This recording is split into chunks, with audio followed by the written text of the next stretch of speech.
There's something wrong with Diana.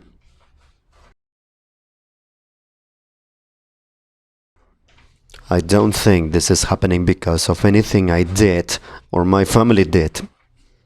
I didn't mess with anything I shouldn't have, didn't go looking for answers, didn't trespass or open the wrong door. If there's a reason this started, I don't know what it is yet. This is what bothers me the most.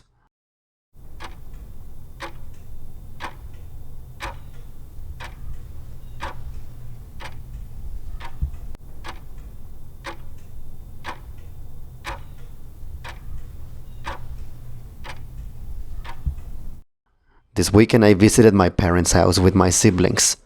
We're all grown up. I can't believe I'm going to be 30 this year. My brother Ross is the oldest. My sister Sam is the middle child. And I'm the youngest. Which means I still get talked to like I'm 16 when I'm under my parents' roof.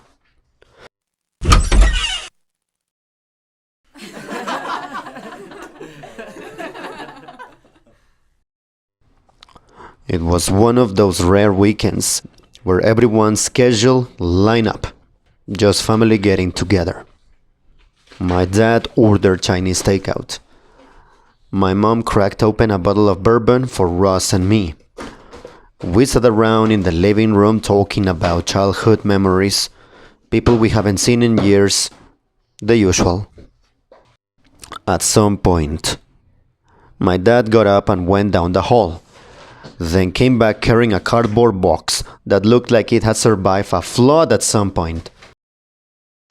Hey guys, found these last week. Let's watch some tonight. Hey guys, found these last week, he said. Let's watch some tonight. Inside were all home videos, VHS tapes, mini DV cassettes, rubber bands dried out and snapped from age. Most of them were labeled in my dad's handwriting. Birthdays, holidays, school plays. The stuff you don't think about until you are reminded it exists. Ross and Sam were eager. I enjoyed some of our home videos, but it was always a family joke that there were no videos of my childhood. Sure, there were photos, but nothing compared to Rose and Sam's high school graduation videos. We moved down to the basement. My dad put a random video in. The footage was exactly what you would expect. Nostalgic, mid-90s tone, bad lighting, awkward zooms.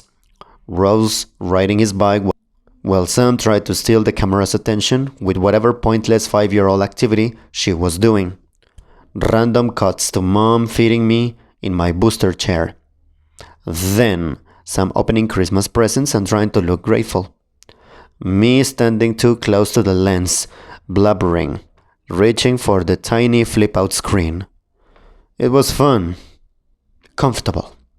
Cliché, but the kind of thing that makes you forget how fast time moves.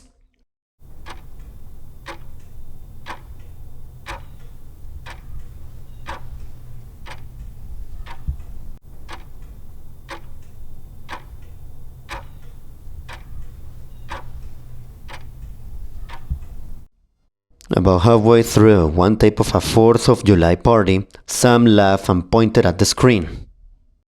Oh my, is that Mr. Engel? She said. The video froze for a second as my dad hit pause. The image jittered. Way back near the edge of the frame, a woman stood near the fence line. Way back the edge of the frame, a woman stood near the fence line. Tan, curly brown hair. Purple lipstick that looked almost black in the video. She wasn't moving. Oh my goodness, you're right. Mom said, leaning forward. I hadn't noticed her at first. Once I did, I couldn't stop looking. Diana England lived next door to us growing up. Nothing separated our houses besides her garden and a strip of overgrown grass. We sometimes played with her kids in the cul-de-sac. Quiet kids, a little off, but nothing alarming. Her husband was a doctor, always working. I mostly remember his car pulling in and out at odd hours. Oh, creepy, Ross sang. That is creepy. Mom chuckled, taking a sip of her drink. Diana England was strange, even back then. Not dangerous, just slightly off in a way you couldn't describe as a kid. Her left eye always drifted outward. I know it's mean to say, but it was creepy. She loved gardening, always outside, always smiling and waving. She used to look healthier, sometimes heavier, but in the video she was thinner than I remember. Her posture stiff. She was always out there. That said, shaking his head. I swear she knew our settle better than we did. Why is she standing near the fence by the pool? Her house was on the opposite side. Mom asked. We probably invited her to the party. Sam offered. Hell no, never. Dad shouted, laughing.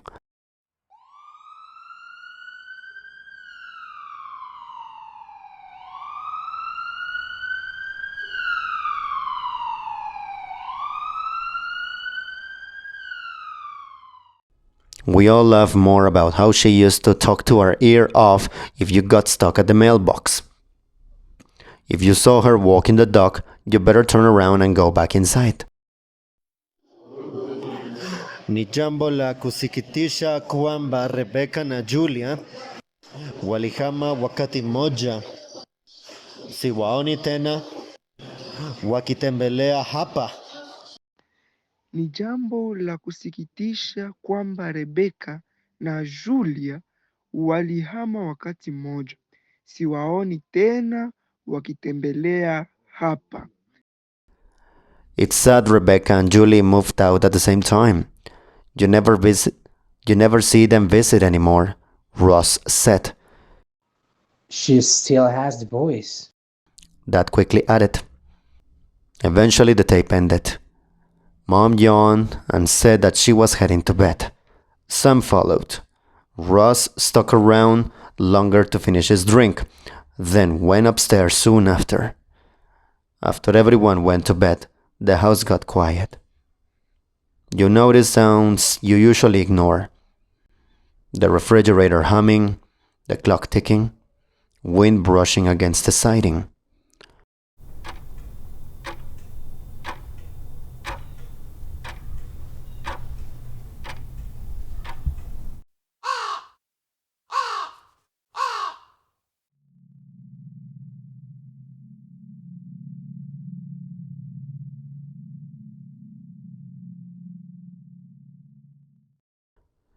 I should have gone to bed too, but I was a night owl. I stayed on the floor, flipping through videos. Near the bottom of the box, I found one that didn't have a date, no holiday, just my name written neatly. Mitchell. I realized it could be my high school graduation video. I remember that day, the heat, the rope. My dad had basically filmed the entire day, but I couldn't picture the footage itself. That felt weird. I popped in the old DVD. It took longer than it should have. The picture wavered as the DVD player struggled to read the disc.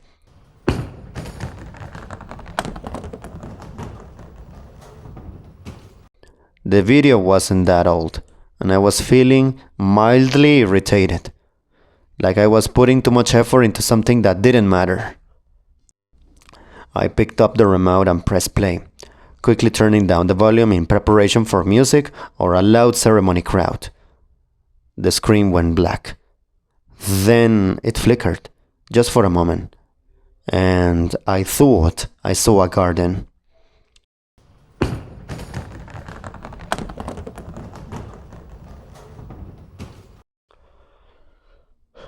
The footage stabilizes after a second. The colors are distorted. It's another birthday. I recognized it immediately. Sam's 16th. Backyard pool party, big tent, folding tables, floaties scattered everywhere. Dad was filming all the chaos. Sam and her friends competed in a pool game. Then he panned to Ross' mid-bite of a hot dog, with Mom in the background asking if anyone needed anything. It all felt nostalgic. I'm 11, maybe 12 in this video. I'm about to go down the slide, head first, belly facing, letting out some kind of Tarzan-like scream.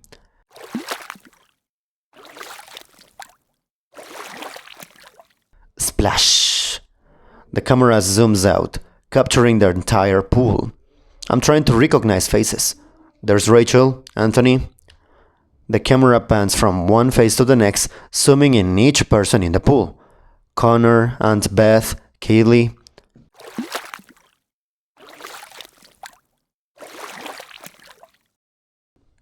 My heart stopped for a second. Diana is in the pool.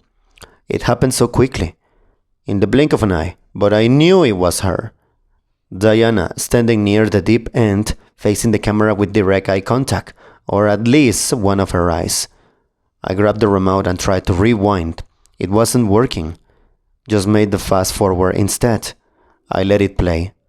I didn't want to miss anything. The camera jarred slightly. My dad must have set it down on one of the tables. The entire pool and everyone around it remained in frame. I looked closer at the TV. Amid the chaos, laughter, cannonballs, there she was, Diana in the pool. A chill slid down in my spine. Not because she was in the pool, not because she was staring at me through the screen, not because of that creepy smile, but because she was wearing the same clothes in the last video. Do people not see her? She blended in with the crowd, yet she stood out so much. She was wearing casual clothes. This doesn't make any sense. The 4th of July party was dated 1999. Sam's birthday party was in 2007. How could she look exactly the same 8 years later? I got goosebumps as the camera stayed still. Diana still staring at me. I hoped my dad would pick it back up any second. I tried to look elsewhere, anywhere else in the pool, but I couldn't. For some reason, she was the only one in focus, perfectly clear, no blurs whatsoever. Gainar! 12-year-old me screamed out in the distance. Splash. I shook my head, cringing a little. My head bobbed out of the water, like a tiny fish bobber far away. The camera started to zoom in towards me. Slowly but unrelenting, I struggled to stand, toes barely touching the bottom as I made my way towards the shallow end. Then the camera froze. My small, pale face filling the TV. Out of nowhere, something hit my face, dunking me under the water. Water churned around me, my tiny arms and legs thrashing above and below the surface. What the fuck?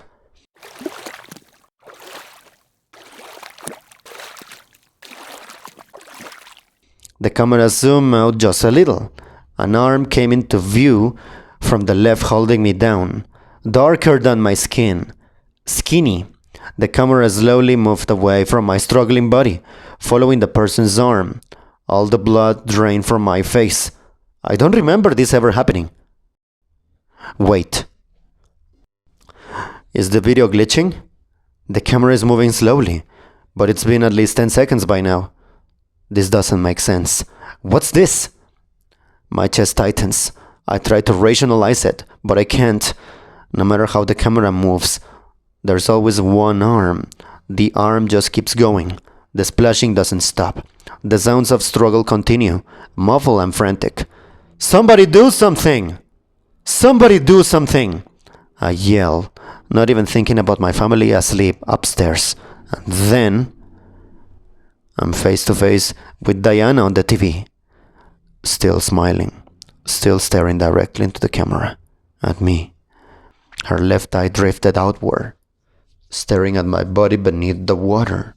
I look away. I don't know why I don't turn the TV off. I don't know why I don't move at all. It feels like any moment might draw her attention away from the screen and into the room. The splashing stops. The struggling stops. I look back at the TV. Oh, damn it! Her expression changes. Her face is still filling the frame, but the smile is gone. Her mouth slightly open. Her eyes are wider now. The camera begins to zoom out. Something bleeds back in.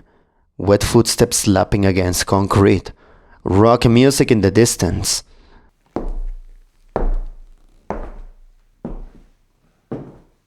Laughter. Back to normal. The frame settles. Wide again. Exactly where my dad left it. Where? My mouth was still open. My throat felt dry. I stared at the screen. There's no way. There I was, climbing out of the pool, running towards the grass, alive. Gainer! I yelled, like nothing had happened. I caught my breath. Relief washed over me, like a weight lifting off my chest. But Diana was still staring at the camera, back to her original smile. She hadn't moved, except her arm. It stretched across the pool to the far side, unnaturally long, at least 12 feet. Like one of those floating ropes at a public pool. Do not cross. And nobody did. The video ended.